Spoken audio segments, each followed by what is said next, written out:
Merci encore une fois de m'avoir demandé de faire une conférence dans le cadre de l'exposition en cours au château. Le sujet dont je vais parler aujourd'hui est un sujet tellement vaste que je n'aurai pas la possibilité d'évoquer tous ces aspects.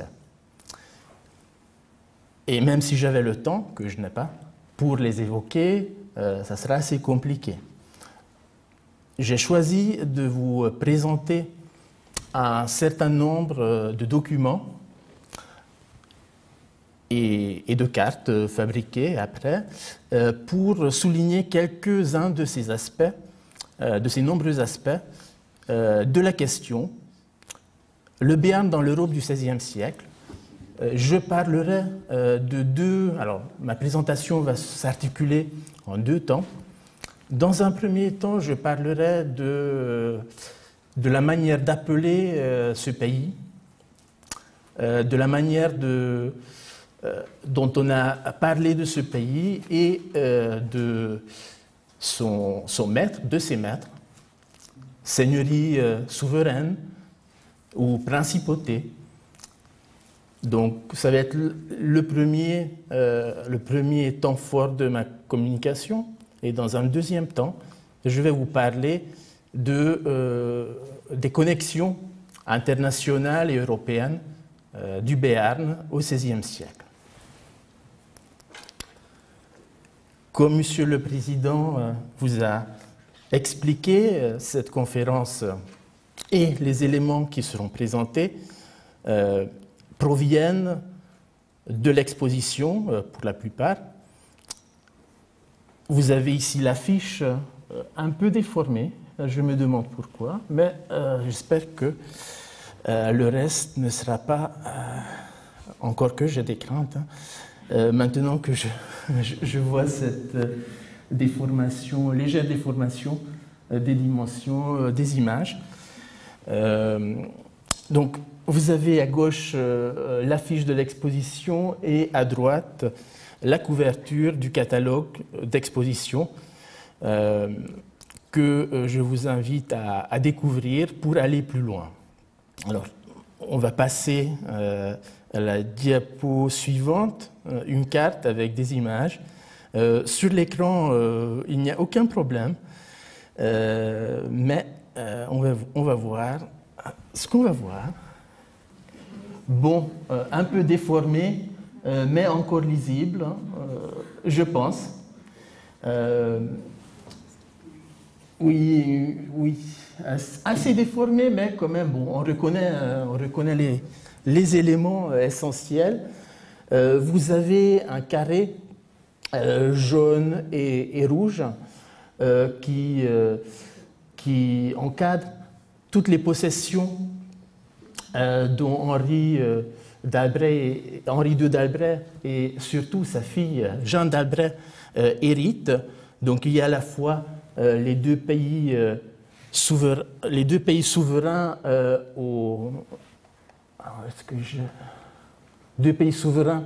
la Navarre au tout début du siècle encore intacte et le Béarn. Et vous avez le comté de Foix à droite et plus au nord, vous avez un ensemble assez important, pas tout à fait cohérent, mais assez important, des terres féodales que ces souverains possèdent en France, sous la suzeraineté du roi de France, de l'héritage des Albret, des Armagnac. Voilà le premier ensemble très important que Jeanne d'Albret va apporter à son mari. Et son mari va être le roi, le seigneur souverain, le duc, le seigneur, etc., consort de toutes ses possessions.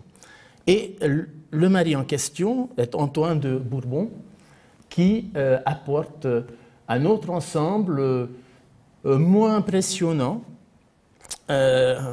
qui se compose de deux petits ensembles encerclés en bleu, Vous avez donc le premier cercle à peu près à la hauteur des dates d'Henri II d'Albret. C'est le cercle qui entoure les duchés de Vendôme et de Beaumont, ainsi que d'autres possessions, notamment des baronnies, Château-Gontier, et il y a encore deux baronnies, baronnie d'Épernon et baronnie de Champron, qui sont un peu plus au nord et qui n'étaient pas très faciles à encadrer sur cette carte, car je ne voulais pas englober l'Alençon, duché d'Alençon, qui était une terre de Marguerite d'Angoulême.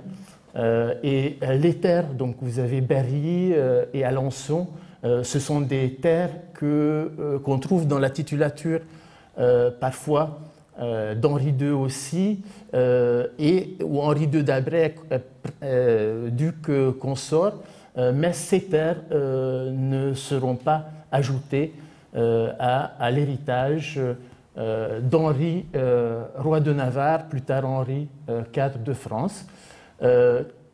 Et le deuxième cercle est un cercle moins important, moins impressionnant, mais très intéressant, dans la mesure où il s'agit de terres à la fois en France, qui se situent à la fois en France et à la fois en dehors du royaume de France de l'époque, donc en Flandre, c'est-à-dire ce qu'on appelle à l'époque les Flandres, les Pays-Bas, et qui seront plus tard, après la guerre civile entre les Provinces-Unies et Philippe II, qui feront partie de ce qu'on appelle les Pays-Bas espagnols.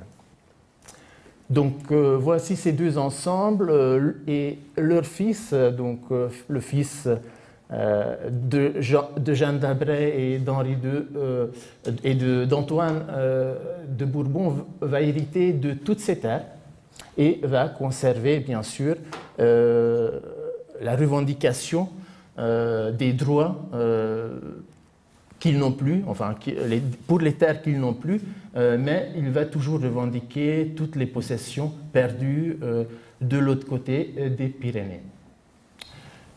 Donc en quelques images et quelques dates et quelques possessions, on parcourt un peu le siècle. Et il faut commencer par là pour situer le sujet et ensuite pour évoquer les deux grandes parties de ma communication. On va passer à la première grande partie, une seigneurie souveraine, dite aussi principauté. Ici, vous avez l'illustration, enfin l'illustration choisie pour cette diapo a été reproduite sur le site aussi du château. Donc c'est une carte du XVIIe siècle qu'on verra en détail plus tard, mais on a bien le terme principauté de Béarn, donc on a le titre en latin et en français. Et à côté, on trouve les armoiries du pays en question, du Béarn. Dans les actes des souverains, des souverains de Navarre du XVIe siècle, donc, ils s'intitulent toujours d'abord souverain de Navarre, c'est-à-dire roi et ou reine de Navarre, et le titre de seigneur souverain ou dame souveraine n'arrive qu'après. Très souvent en deuxième position, mais ça dépend aussi des actes et ça dépend aussi des possessions qui sont concernées par ces mêmes actes. Il faut rappeler ça pour avoir en tête que, sauf à quelques exceptions près, les souverains de Navarre ne s'intitulent pas prince de Béarn. Dans l'historiographie, on a l'habitude de voir cette expression prince de Béarn et principauté de Béarn par extension, mais, et c'est l'intérêt, je pense, de cette première partie, on va voir qu'il y a quand même des textes qui utilisent ce terme avant même que les historiens ne s'en emparent. Il faut commencer par l'acceptation provisoire de l'existence de cette seigneurie souveraine par le roi de France en 1512. On est le 15 juillet 1512 et il y a un arbitrage qui est rendu par Louis XII en personne à Blois. Cet arbitrage casse les arrêts précédemment rendus par le Parlement de Toulouse contre Catherine de Foix et Jean d'Albret, reine et roi de Navarre, et suspend la procédure en cours par rapport à la souveraineté du Béarn. Mais le roi de France précise dans son arbitrage que s'il voulait prétendre aucun droit, c'est-à-dire quelques droits au dit pays, il le pourra demander par devant juge compétent. Bien sûr, les juges compétents sont choisis en général par le roi, et c'est ce qui s'est passé ici au moment de l'arbitrage. Il a choisi des juges, à commencer par lui-même, bien sûr, et pour des raisons politiques, il a mis fin à une procédure qui a duré pendant des années et où une partie de la famille de Foix a revendiqué la souveraineté, a contesté donc la possession du Béarn, notamment, par Catherine de Foix et Jean d'Albret. Et 2 jours après, on a ce qu'on appelle le traité de Blois entre Louis XII et les 2 souverains de Navarre, qui sont également seigneurs et dames, donc seigneurs souverains et dames souveraines du Béarn. Et dans le traité, ils apparaissent avant tout comme souverains de Navarre, parce qu'à ce moment-là, la Navarre n'est pas encore occupée. Pour l'occupation, il ne faudra pas attendre longtemps, car à la fin de ce même mois de juillet, les troupes de Ferdinand d'Aragon vont occuper la ville de Pampelune, donc la capitale du royaume. Ce qui s'est passé ici, c'est que le roi a mis fin à une procédure judiciaire pour des raisons politiques, donc pour avoir le soutien non seulement du Béarn, mais du royaume de Navarre qui était encore intact. Et donc Prosper Boissonade, dont j'ai mis l'un des ouvrages, La Réunion de la Navarre à la Castille, donc la haute Navarre, étudie ce chapitre très important de l'histoire à la fois de la Navarre et du Béarn en 1512. Donc on a une acceptation provisoire parce que finalement ce n'est pas une reconnaissance en bonne et due forme de l'indépendance et de la souveraineté du Béarn, mais dans la mesure où le roi met fin à une procédure judiciaire du Parlement de Toulouse qui voulait justement enlever cette souveraineté, on peut considérer qu'il y a quand même une acceptation et une certaine reconnaissance, même si ce n'est pas forcément la reconnaissance pleine et entière dont parle Prosper Boissonade à la fin du XIXe siècle. Donc il y a bien une seigneurie souveraine. Dans les actes, les rois de Navarre, qui sont donc seigneurs et dames souverains du Béarn, revendiquent cette souveraineté. Et d'une manière assez étonnante, on aura une autre reconnaissance de l'autre côté des Pyrénées, car Charles Quint va utiliser le terme non pas de seigneur souverain de Béarn, mais de prince de Béarn pour parler d'Henri de d'Albret, qui vient d'être pris à la bataille de Pavie aux côtés de François Ier. Et donc dans les lettres que Charles Quint envoie à plusieurs personnes importantes, à la fois de sa cour, mais aussi ailleurs, il va utiliser le terme prince de Béarn. Bien sûr, c'était quand même bien de parler de la victoire sur un prince, c'était quand même mieux de parler de cette victoire sur un prince que sur un seigneur souverain, même si les deux sont quasiment synonymes à l'époque. Et on verra cette équivalence plus tard au sujet des cartes. En 1551, c'est le vice-roi d'Aragon qui utilise le même titre de prince de Béarn dans une lettre adressée à Antoine Perrenot de Grandvel, évêque d'Arras, qui voulait envoyer quelqu'un donc entre la péninsule ibérique et les Pays-Bas espagnols, voulait envoyer un messager et donc il lui disait de ne pas envoyer le messager par terre, mais plutôt par mer, afin d'éviter que le messager soit capturé par le prince de Béarn. Et Álvaro Adot Lerga a étudié l'utilisation de ce terme de prince de Béarn dans les documents diplomatiques de l'époque de Charles Quint. On a d'autres documents, cette fois-ci émis par l'un des souverains de Navarre et l'un des seigneurs souverains de Béarn. Il s'agit d'Henri de Navarre qui donne une quittance le 8 mai 1572 pour tout ce qu'il a touché en tant que capitaine d'une compagnie de gendarmes qu'il commande au service du roi de France. Donc c'est une quittance donnée à l'administration du roi de France. Il s'agit d'une copie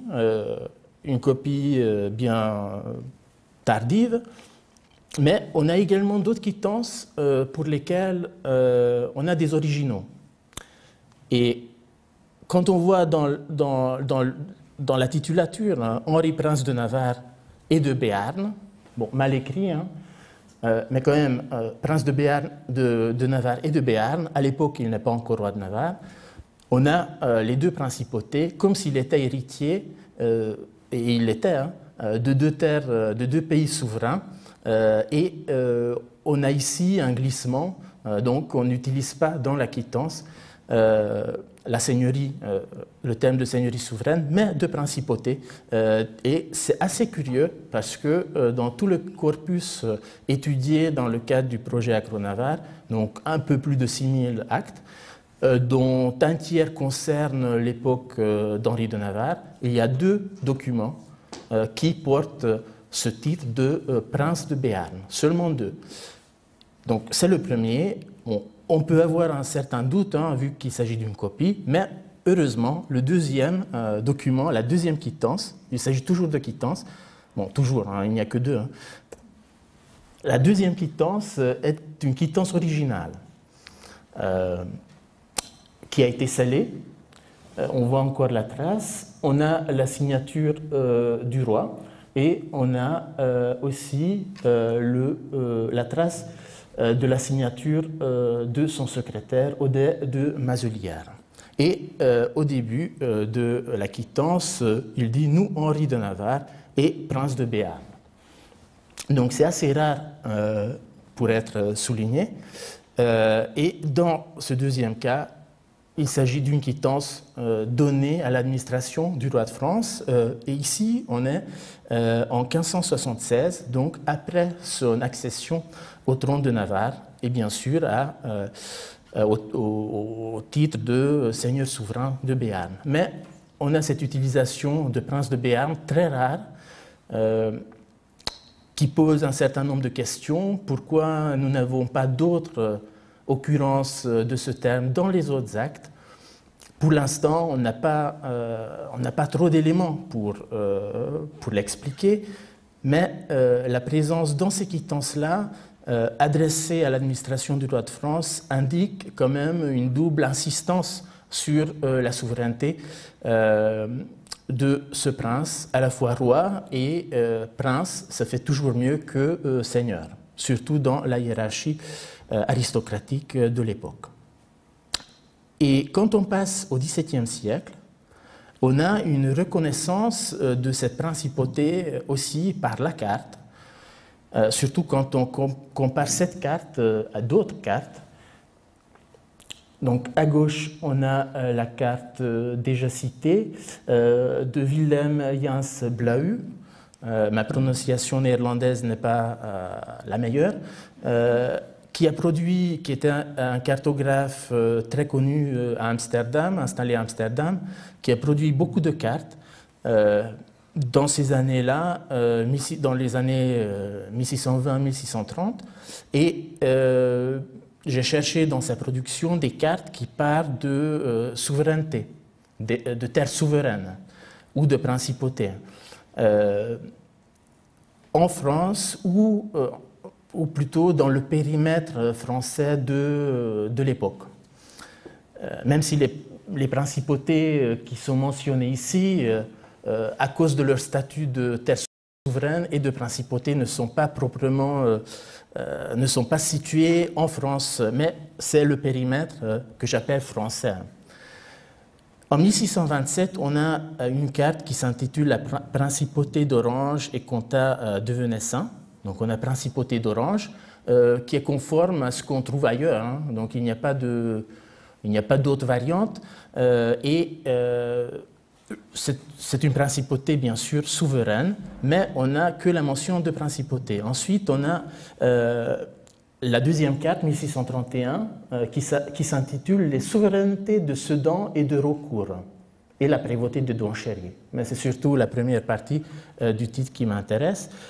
Les souverainetés, pourquoi n'utilise-t-on pas le terme principauté pour parler de Sedan? On le fait très souvent et c'est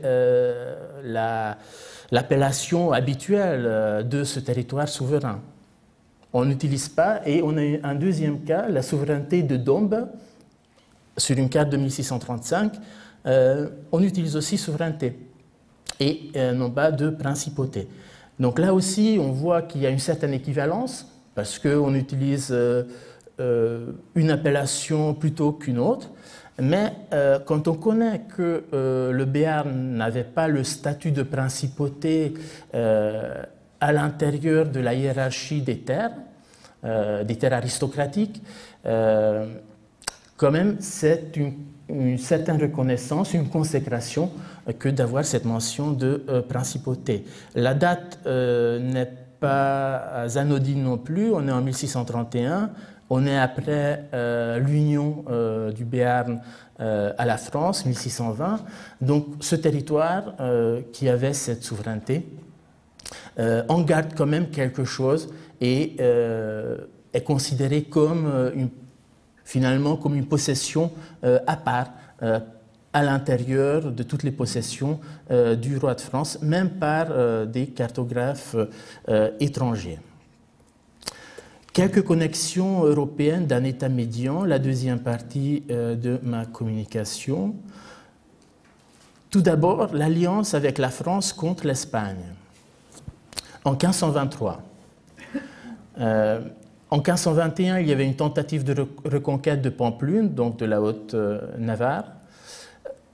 Cette tentative échoue. Ensuite, il y a une alliance avec la France contre l'Espagne signée entre Henri II d'Albret et François Ier. C'est un document qui figure dans le catalogue et à l'exposition, conservé ici à Pau aux archives départementales des Pyrénées-Atlantiques, et qui aura des conséquences pour le Béarn parce que peu après la signature de ce traité d'alliance, les troupes de Charles Quint vont ravager le Béarn et ce passage des troupes espagnoles va laisser des traces. Il y a ensuite, donc, les guerres continuent. On est ici dans le cadre plus large des guerres d'Italie. Donc François Ier et Henri II d'Albret sont pris à Pavie. Et après la libération des deux, il y a une alliance plus large qui se met en place donc avec la France et l'Angleterre. Et Henri II d'Albret va participer à cette alliance par ses lettres patentes dont vous avez l'image et qui figure également dans le catalogue d'exposition, ici avec un portrait d'Henri VIII qui nous vient du portail Europeana. Dans ces alliances, le Béarn entre comme une possession du roi de Navarre. Le Béarn n'est pas signataire, c'est son prince qui est signataire, qui est aussi roi de Navarre, et c'est en tant que roi qu'il signe, mais aussi avec tout ce que le Béarn lui apporte. Et quand on connaît l'emplacement de cette seigneurie souveraine, on voit l'intérêt que les souverains français et anglais ont à signer avec lui. Dans la seconde moitié du siècle, on passe à d'autres alliances. À l'époque de Jeanne d'Albret et d'Henri de Navarre, on passe à l'Alliance protestante européenne qui regroupe un certain nombre de pays, ici indiqués avec des cercles rouges. On va commencer par La Rochelle, en France, parce qu'à l'époque, le Béarn n'est pas en France. Donc, en France, il y a La Rochelle, qui est la capitale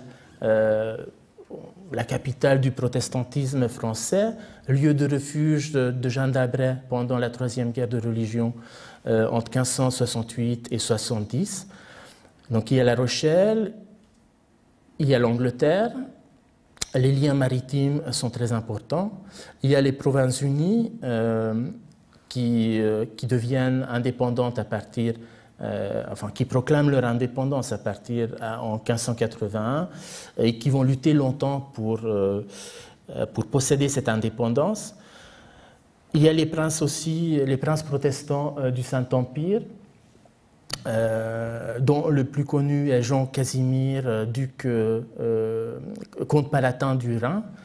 Et il y a les cantons protestants suisses, notamment Genève, qui est la capitale plutôt spirituelle du protestantisme de langue française, avec Jean Calvin et Théodore de Bèze au cours de cette période. Et bien sûr, avec cette alliance politique, militaire, on a aussi les réseaux de marchands et d'étudiants qui vont faire entrer le Béarn dans cette circulation européenne. Il y a l'Académie protestante qui est créée par Jeanne d'Albret en 1566. Donc il y aura des étudiants qui vont venir. Et bien sûr, il y a les commerçants, les marchands qui vont circuler. Et le poids des marchands est très important à cette époque-là, comme pendant toutes les époques, hein. Mais c'est une époque où il y a aussi des changements uniques ou très rares qui se font, comme le changement de calendrier.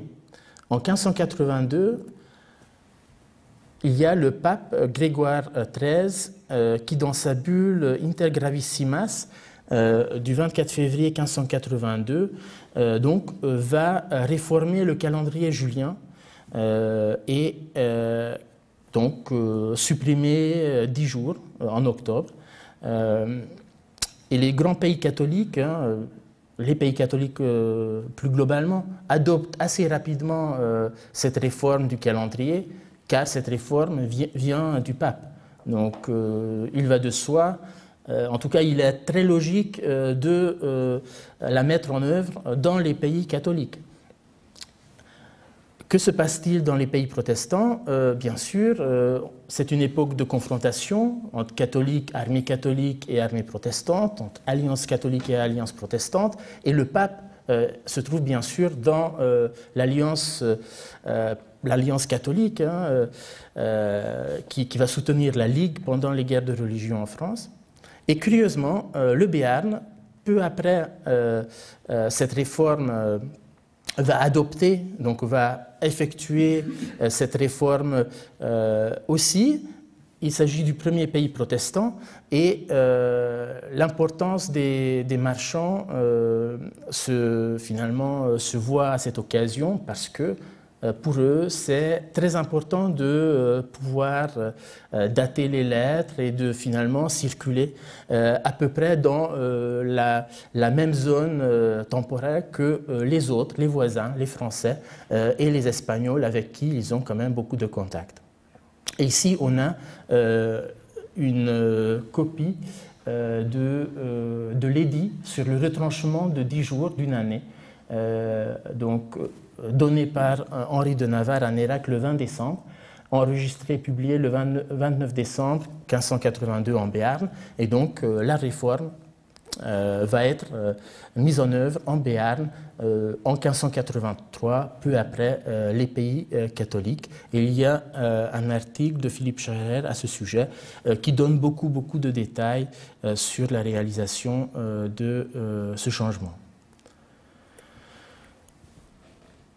Il s'agit aussi d'une principauté qui attire, dont les eaux bienfaisantes, les eaux thermales attirent.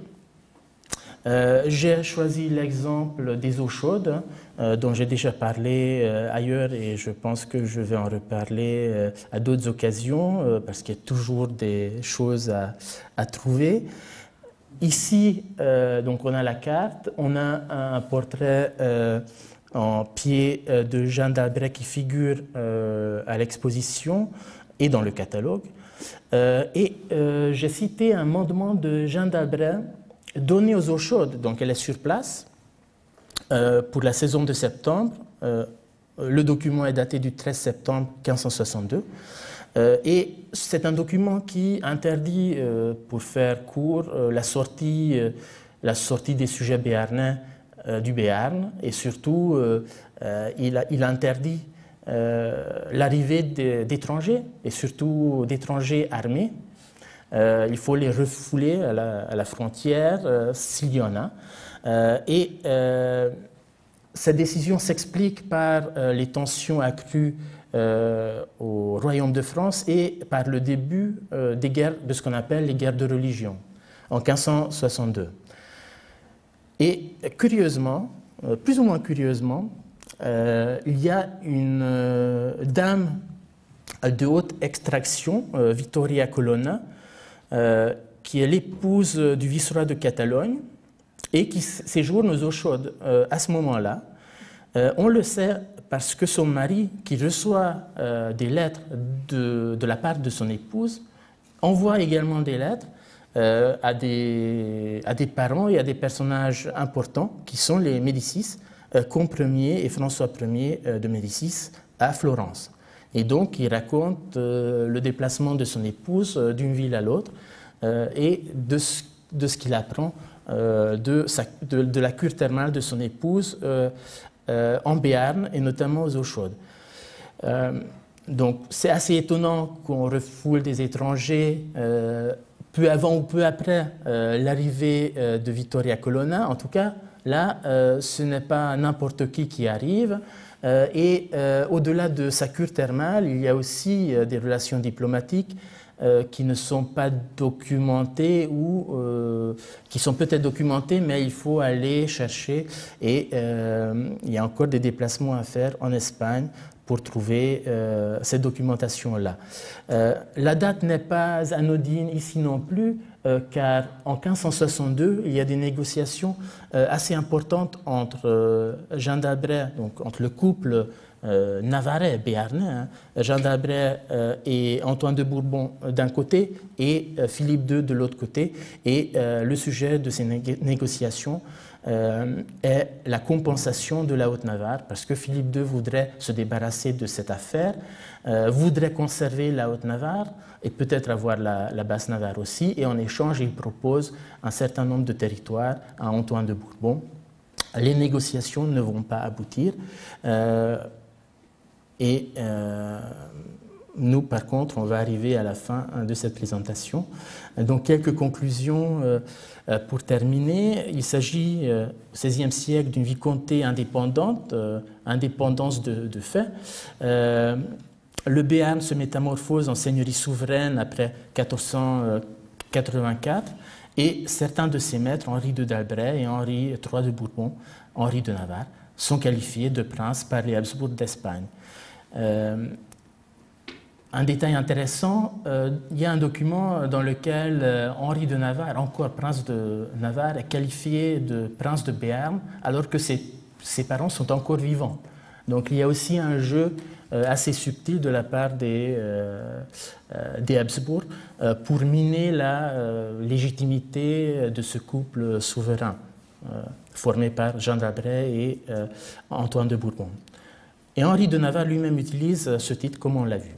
Situé entre deux puissants voisins, le Béarn se rapproche davantage de la France en 1512 et 1523.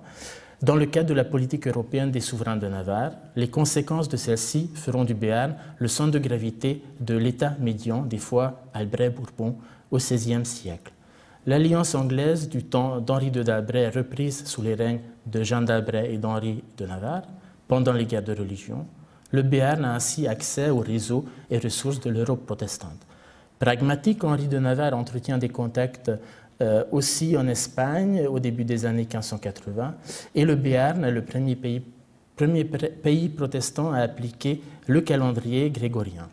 L'Académie d'Orthez, comme j'ai dit, attire des étudiants, français notamment, ou francophones, et les eaux thermales font la célébrité de la principauté auprès d'une élite étrangère, protestante et catholique. J'ai cité l'exemple de l'épouse du vice-roi de Catalogne, mais il y a aussi l'élite française qui visite les lieux.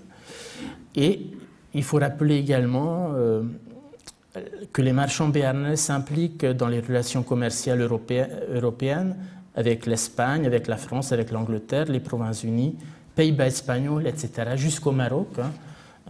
C'est ce qu'on peut voir dans l'atlas qui accompagne l'ouvrage de Christian Desplat et Pierre Tucochala, qui reprend la carte, qui reprend le titre de la carte que j'ai montrée, et donc les relations commerciales vont très loin. Et à cette époque-là, ces marchands regardent aussi du côté de l'espace atlantique vers le Nouveau Monde notamment. Je vous remercie de votre attention.